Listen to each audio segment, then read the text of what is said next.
This is your host, Mitchell J. Rabin, and I'm very glad you're joining us again today. Today we're going to have another very interesting show. We are seated with the author of this book, Zen Wrapped in Karma, Dipped in Chocolate, by Brad Warner. Brad has a really interesting background, diverse to say the least. It began, well, not out of the womb, but soon thereafter he was involved in punk rock. And he has morphed since into a number of really different kinds of activities. The latest one being, and what seems most permanent in an otherwise impermanent world, is Zen.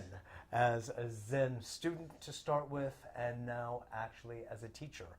And travels around to different Zen temples and centers across the United States, speaking about his practice, speaking about his books, and sharing his knowing with the people at these places.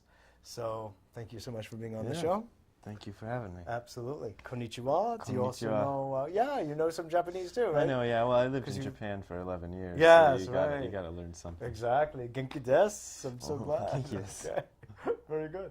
So what is it that first brought you, magnetized you into Zen from the life that you had been living as, shall I say, a punk rocker? Right.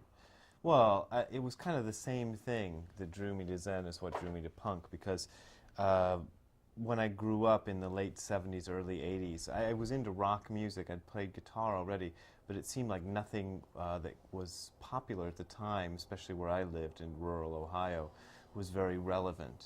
It was all kind of fake and plastic and top 40 and just didn't mean anything to me. Mm-hmm. So I was looking for something relevant, and when I came across the punk rock scene, it seemed like these were people who were trying to actually say something and make a statement. There are different flavors of punk rock, you know, and some people kind of associate punk rock with just drugged out, you know, weirdos with spiky hair. The other side of that's been my general impression. Yeah. The other side of it, though, is he's kind of very committed, socially aware, very politically active. Yeah, there's definitely been a social and political message in lots of it.